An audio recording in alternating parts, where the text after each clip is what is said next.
ফেব্রুয়ারিতে নির্বাচন নিয়ে কোনো ধরনের অনিশ্চয়তা নেই বলে আবারও জানিয়েছেন প্রধান উপদেষ্টার প্রেস সচিব শফিকুল আলম।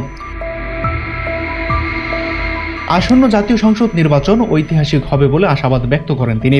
এই সময় অনুষ্ঠানটির সঞ্চালক হাসান আহমেদ চৌধুরী কিরণ বলেন, ডাকসু জাকসু নির্বাচনে ভোটারদের স্বতঃস্ফূর্ত অংশগ্রহণ প্রমাণ করে দেশের মানুষ ভোট দেওয়ার জন্য অধীর আগ্রহে অপেক্ষা করছে।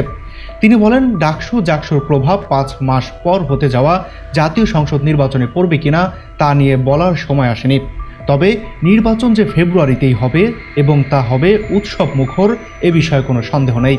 তিনি বলেন, সরকার ভারত সহ সকল প্রতিবেশী রাষ্ট্রের সঙ্গে সুসম্পর্কে বিশ্বাসী। আওয়ামী লীগের আমলে নিষ্ঠুরতার প্রসঙ্গ টেনে শফিকুল আলম বলেন, লক্ষ্মীপুর জামাত নেতা ডাক্তার ফয়েজ আহমেদকে হত্যাসহ দেশে নির্বিচারে গুম খুনের মাধ্যমে ভয়ের পরিবেশ তৈরি করে দৈত্য দানবে পরিণত হয়েছিল আওয়ামী লীগ।